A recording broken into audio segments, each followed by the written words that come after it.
Most professionals are posting on LinkedIn. Very few are positioning. LinkedIn rewards activity, likes, comments, impressions.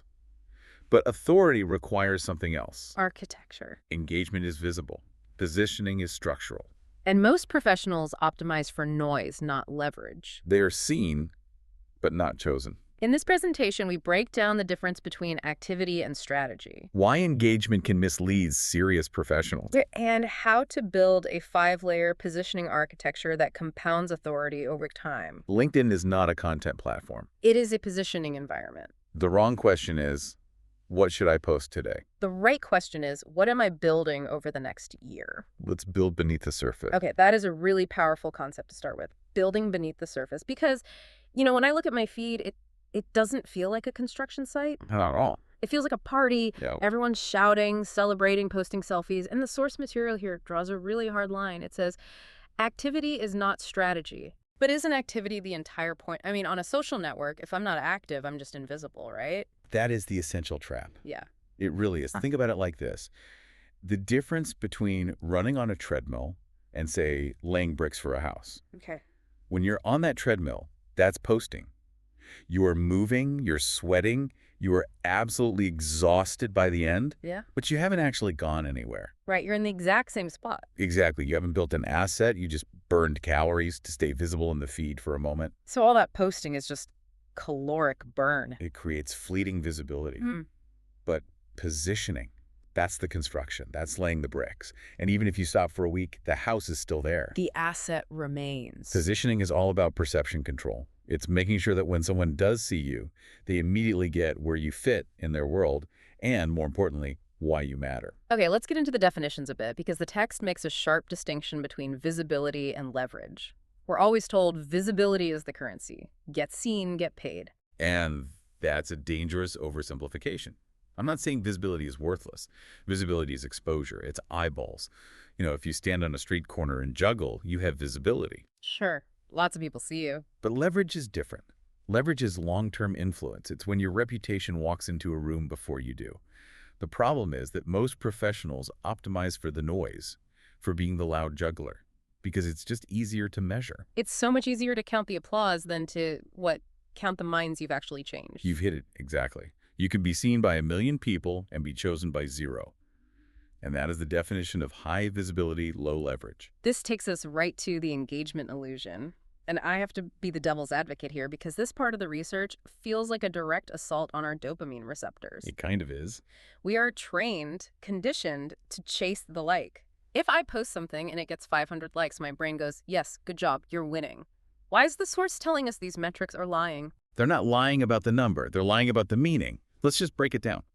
A like measures convenience. That's it. It takes half a second. A thumb twitch. It's a thumb twitch. It measures, I agree with that sentence, or maybe I recognize that person's face. It does not in any way measure conviction. It doesn't mean I would trust this person with my company's budget. Okay, it's a very low-stakes transaction. But what about comments? Surely if someone takes the time to actually type something out, that has to be real engagement, right? The source calls this social courtesy. And if you look at the comments on most viral posts, what do you see? Great share. Thanks for posting this. So true. So true. That is not professional trust. It's a high five in a hallway. It's polite networking. It is not commercial intent. And then there's the big one, virality, the thing we all secretly crave.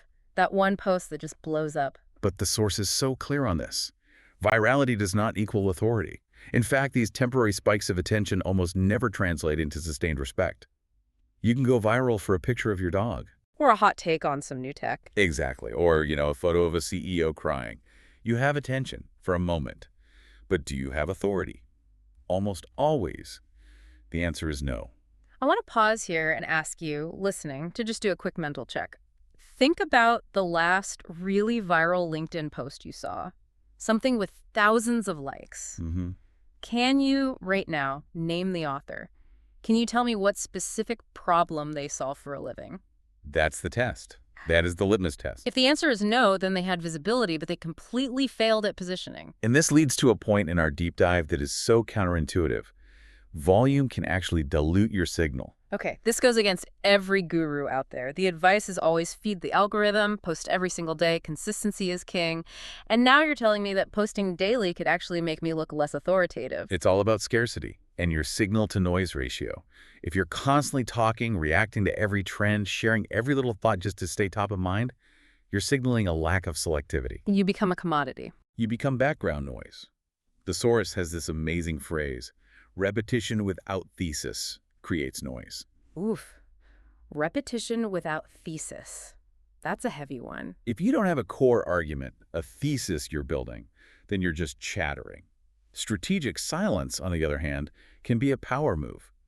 It implies that when you do speak, it's because you have something really substantial to add. It's the difference between a spam folder and a newsletter you actually pay for. One is relentless, the other is selected. That's a perfect analogy. Well, let's say I stop posting random thoughts and I focus on my industry. There's a section here on audience misalignment that frankly scares me a little. It says, your content attracts people like itself. This is the peer trap, and it happens all the time.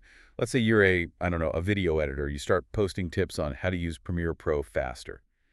Who follows you? Other video editors? My competition. Exactly. You attract your competitors, not your clients. The marketing director who needs to hire a video editor. They don't care about software shortcuts. They care about audience retention and storytelling. So by writing about the how, I am attracting other people who do the how. We see it with the struggle posts, too. Ugh, clients are so difficult, aren't they? And all the comments are, amen, and tell me about it. Right. It feels good. It's validating. That's what the source calls writing for applause.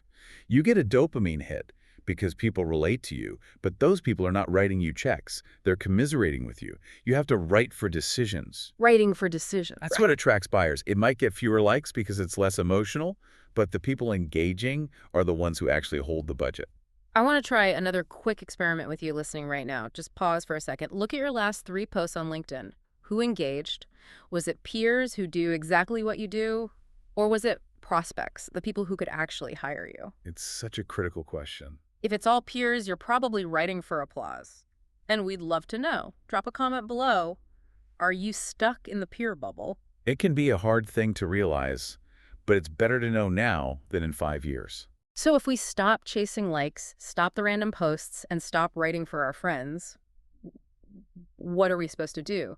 This brings us to the core framework, the 5 layers of positioning architecture. Yes. Can you walk us through this hierarchy? It seems like you really have to do these in order. You absolutely do. You cannot skip steps. Layer 1 is visibility. Simple. Being seen. This is where most people start and honestly where they stop. Okay. Layer 2 is credibility. Being taken seriously. Right. This is about showing your skills, your proof. But the real magic, the pivot point, is layer 3. Strategic narrative. Strategic narrative, being understood. Why is that the magic layer? Isn't credibility enough? Because there are thousands, maybe tens of thousands of credible professionals out there. Credibility is just table stakes. A strategic narrative is what explains why your credibility matters to a client-specific problem. It connects the dots for them. It connects the dots. It's your worldview. From there, you get to layer 4, which is trust accumulation being relied upon over time. And finally, layer 5 is the conversion environment being chosen. And the source mentions a big gap here. Where do most people fall off this ladder? The gap is right between layer 1, visibility, and layer 3, narrative. Most professionals are seen. They might even be seen as smart. That's credibility. But because they don't have a narrative, they're not understood. They're just there. They're just there. They're present. And to be chosen, you have to build that narrative. You have to be understood. Which means we need a total shift in how we even think about content. The source says, content is infrastructure, not expression. This is so critical. Stop thinking of LinkedIn as a diary for your personal expression. Expression is fleeting. It fades. Think of it as structural engineering. Structural engineering, that sounds a lot less fun than expressing myself. Well, it's not about fun. It's about leverage. Every single piece of content you publish either strengthens your positioning or it weakens it. There is no neutral. So my cat video post is actively hurting my positioning as a financial analyst. It's diluting your signal. But if you post a deep dive on your industry's future, you just added a load-bearing wall to your structure. You're building a library that works for you even when you're sleeping. Speaking of building structures that last, if you want to keep constructing your digital knowledge, make sure you subscribe to our YouTube NCWADE channel. We've got a lot of new stuff coming out, visual breakdowns of these exact frameworks that you won't want to miss. Yeah, seeing these layers visualized really helps it click. Seriously. If you like this deep dive format, the channel is where we expand on all of this. Go hit subscribe. It's worth it. Okay, back to this infrastructure of authority. The source lists the 5 drivers of authority. So if I want to be seen as a true expert by the market, what do I actually need to demonstrate? And please tell me it's not posting at 8 a.m. on Tuesdays. No, thankfully. There are no algorithm hacks here. Driver number 1, a clear, repeatable stance. You need a defined point of view. You cannot be everything to everyone. Okay, that makes sense. Number 2, a controlled publishing rhythm. This signals that you're busy doing the actual work, not just living on social media all day. Right, scarcity creates value. Number 3, intellectual consistency. Your themes have to reinforce each other over time. And number 4, depth over trend chasing. Go deep when everyone else is going wide and shallow. And number 5? This one is the hardest. Refusal to dilute the thesis. Refusal to dilute. That just sounds like pure discipline. It is. It's having the discipline to say no. You see a trending topic, everyone's talking about, I don't know, the Super Bowl ads. You know, if you post about it, you'll get engagement. You'll get likes. You'll get likes. Yeah. But it has nothing to do with your expertise in, say, supply chain logistics. So you stay silent. You refuse to dilute your brand with irrelevant noise. That is actively choosing long-term respect over short-term dopamine. And that choice is what separates a reactive professional from an architectural one. Exactly. Reactive people wake up and ask, what's trending? Yeah. Architectural people wake up and look at their blueprints. They know what they're building over a 6 or 12-month arc. So let's call out some of the bad advice the source says we should just ignore, because the internet is absolutely flooded with LinkedIn growth hacks. Oh, the list is endless. First, optimize for reach over leverage. Ignore it. Reach is vanity. Okay, what else? Second, use the viral templates. Oh, I know these ones. I hired a candidate who was an hour late and smelled like soup, and here's why he's now my VP kind of story. Bro, Woodray. Yes. Yeah, it just creates this melodrama that feels so fake. It copies a format that worked once for someone else, which makes you look like a copycat, not an original thinker. What's next on the list? Performative vulnerability. This is treating personal tragedy or struggle as a marketing tactic. People can smell that inauthenticity a mile away, and it just erodes trust. And the last one? Confusing frequency with strategy. Just because you're loud doesn't mean you're right or effective. So if we're ignoring all the growth hackers, what's the actual playbook? What should we be doing instead? The playbook is quality and alignment. It's that simple. 1, publish fewer, sharper posts. If you don't have a truly great insight, maybe just don't post that day. Quality over quantity. 2, anchor every single post to your core thesis. If your thesis is data silos kill innovation, then every post should, in some way, relate back to that central idea. Got it. 3, think in 6 to 12-month arcs. Plan your narrative over quarters, not just week to week. And finally, number 4, use LinkedIn as a filter. Explain that one. A filter. I thought marketing was all about attraction. Good positioning is about attraction and repulsion. Your content should repel the wrong audience just as strongly as it attracts the right one. Huh. If you're a high-end strategic consultant, your content should probably be a bit too complex or maybe even boring for a junior employee, and that's a good thing. You want to filter out the noise so your signal clearly hits the decision makers. That's a huge mindset shift, being okay with repelling people. It's essential. You cannot be chosen if you are still trying to be liked by everyone. Now, we should be really clear about who this strategy is for, because this all sounds like a lot of hard, deliberate work. This is not a get-rich-quick scheme. Definitely not. This strategy is for the long-term builders. It's for consultants, for experts, for senior operators who value reputation and compounding authority. People who plan to be in their industry for the next decade or more. And who is it not for? It is not for growth hackers. It's not for viral chasers. It's not for, as the source calls them, algorithm gamblers who are just looking for vanity metrics. If your goal is to get 100,000 followers in 3 months, this deep dive is not for you. You will fail. You will fail with this strategy because it's deliberately slow. It really is the tortoise and the hare, but the tortoise is building a skyscraper while the hare is just running in circles. That's a great image. And that skyscraper will stand for 50 years.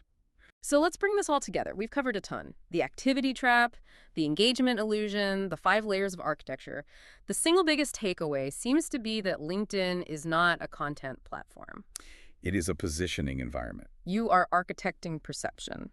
Authority is constructed through deliberate choices, systematic execution, and real consistency over the long term. It is not performed through a few viral moments. Which brings us back to that final provocation.